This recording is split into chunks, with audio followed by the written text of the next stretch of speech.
nga tujaguza olunaku lw'abakyala olubeerawo buli mwaka ennaku z'omwezi 8 omwezi gw'okusatu ku mulundi guno film industry efunye ekyenjawulo tulujaguliza mbalala with one of the women that is Aisha Chomhanji nga premieringa movie ye gye bayise Kemi the Final Tragedy.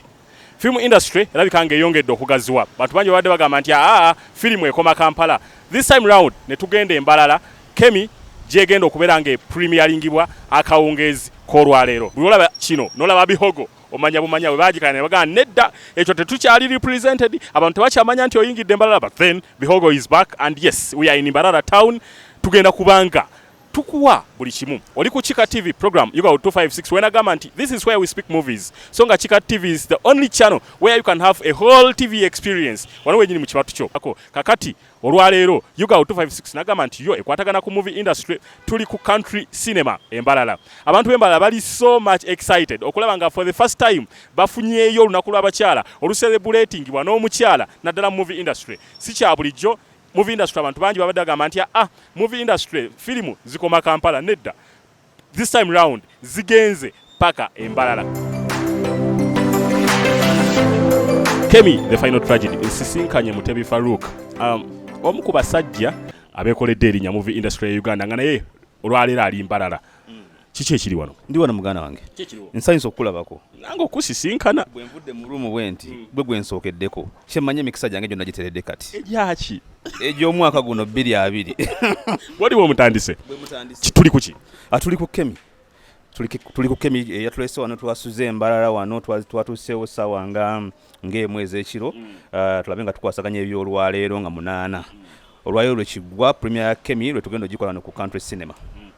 Bwetuva nga 8 bangambye tweyongerayo kati mbalala wasose no sporting amuko kubazanyi ekirawo nga tutuuse kuba ebyana bibeera ku street kuno simanyi kye babikolako abo ku street bayinza okubeera nga sibazanyi kubanga b'emizannyo gyabwe gitera kubeera mirala naye nga already twamaze dde okusportinga abazannyi kubanga wetwajjako eno waliwo omuvubuka gwe twasinkana naye n'atugamba yali producer era n'atusanyukira nnyo n'atuwa ne contacts ne tuziwanyisiganya era olwaleero luno tugenda ku meeting abantu be ekibiina kye ekyembalala wano engeri kuba omuntu abeera n'ekibiina kye nga alina abantu be bazanyisa. So tugenda kuba meeting tugende tubawe ku bigambo ebyinspiring ate mpozi ate tuba inviting ne ku Kemi olwaleero.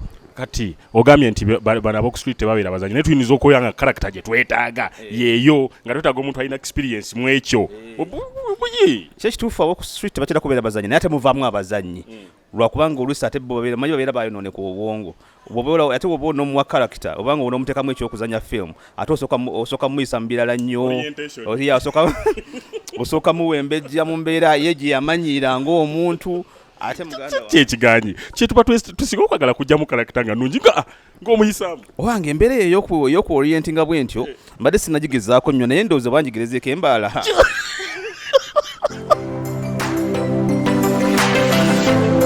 ka breakfast keeko naye nga we tuli ku kyenkya izo gamba nti we twasuze a discount hotel tukedde kunoonya kufuna ku kyakulya kyo bakigabirako gwoba wasuzeewo kyekyenkya kyokera okufuna sofa wano we tutuuse. Shakira Kibirige Allen Musumba abamu nno ku ba makers aba film eno gye bayita Kemi the Final Tragedy jukira nti eri mu lulimi luki?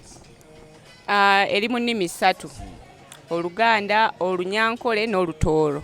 Is that the reason why it is in Mbarara? Yeah, n'ab'Embarara nabo beefuneko. Bwe tuva no tugenda Tororo.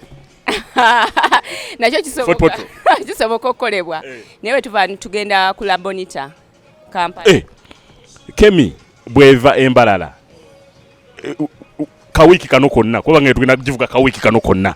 Paka nga 15. Bwe tuvaawo? Nga 9 ogwokuna tuli ku La Bonita. E Kampala. Bwe tuva ku La Bonita tugendeko wa ogambye eri mu Lutooro Luganda n'Olunyankole Mbalala tuba tukavalinza Olunyankole La Bonita tuba tukavalinza Oluganda Fort Potro batuli Musumba akya storage kali ku Muzuli tikana kachupa ko kali kalimu mazzi suwa water kali badde muki suwa water yali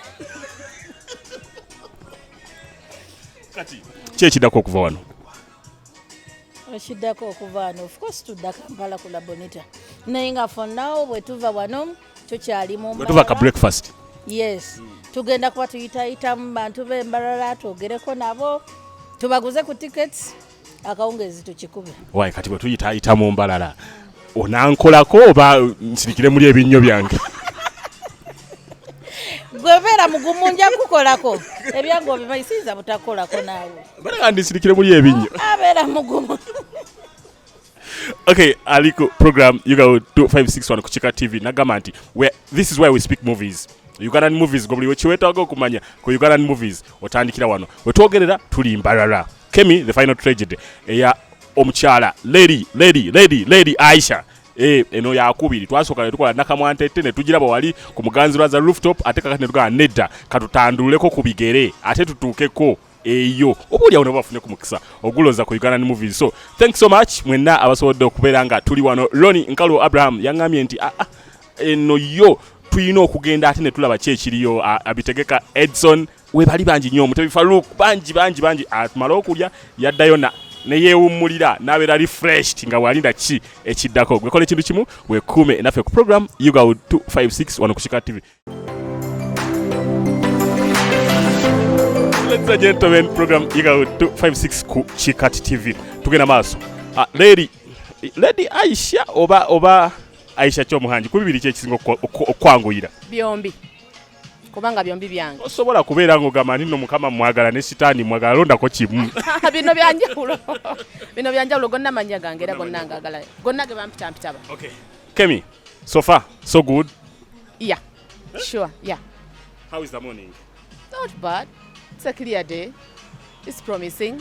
It's promising. Esanyu ndaba lingi kiki mutawaana ki? Nina essuubi, ndabawo essuubi.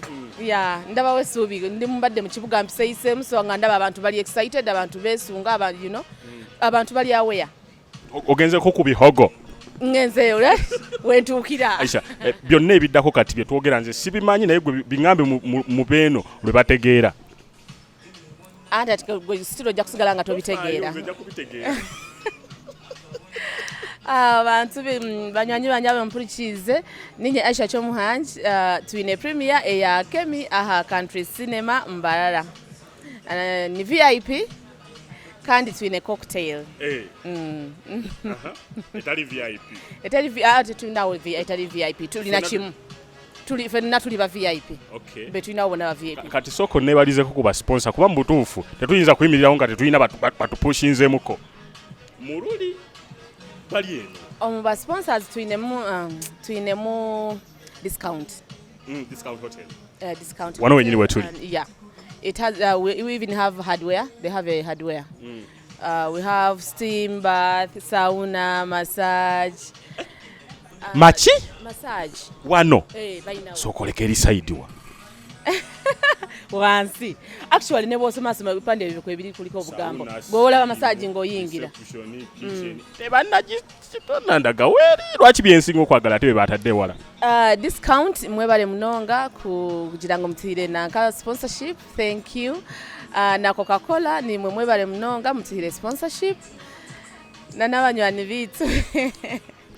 Aisha, ngenda kuzaake mabega. Twasoka nena kamwantete. This year? Yeah, this year. Why so soon? Why so soon? Koze bulungi nyo nogamba. Not really. Naye kisinzira ku determination omuntu joba nayo. It is this that I really wanted. Nakamwantete nga bomulaba. Bibiri byanjawulo. Nakamwantete bobo mwetegereza wanjawulo nnyo ne Kemi. So like bwembanga stickinze ku nakamwantete nentamuza I will be forgetting this other side of mine. Oshtegera. Yensonga lwaki era nsaze one crossing like nakamwantete yabadde Kampala. Kemi mulese Mbarara. Yeah, so I just wanted to balance the both. Well, you have been in the industry for a number of years. Sure. Nga toyinaayo kintu kifanaganako bwe kiti. Lwaki tukirabe in a short time? Novayo, where do you pick the courage and determination? Actually, I've been acting. Like I've been an actress for so long. Been seeing people producing. I thought it was so difficult. Well, it is not easy, but then it is determination and that passion you have for it. So I just wanted to give it a try. I wanted to give it a try, and that's why I started with Nakamwanteta. And things were like, okay, you can do. And you people gave me courage. Even my fans gave me courage. Everyone was like, okay, you can do it. Woo, we didn't know you can do it. Where were you? I was like, okay, so I think I can do it. So that's why I'm continuing with it. Should we expect more of the same in the near future? Definitely yes. Okay. Definitely yes. Something in the pipeline. Very much. Okay, ladies and gentlemen, program Yuga 2561 Kuchika TV. Aisha, producer wa Kemi, The Final Tragedy. Faisha Pictures International. Bazze namanya gamye nti abaddewo kumala akasera naye kakati kayeveemu abeke ekintu kyakola ate takoma wano ekyali ntandikwa. Katusooke tumuleke omanyi ka breakfast kano kintu kikulu nnyo katandika olunaku nga oli fresh kakati katumuleke ali fresh ng'olunaku ate olwoffe tukome okola bukoze ekintu kimu weekuumire ku Chika TV program Yuga 256. This is where we speak movies, but then tuyina programs zaffe endala nnyingi nnyo, ebintu bingi nnyo, social, economical n'ebirala ebiringa ebyo. Gwekola ekintu kimu, genda like nga page yaffe Chika TV, genda subscribe to our YouTube channel, that is Chika TV. Tugoberere ku Instagram kwetuli, Twitter kwetuli, olwo buli kimu fe tujja kubanga tukikutuusaako butereevu. Right about now, I'm signing out. Musumba Allen yangambye nti tugende twesange wa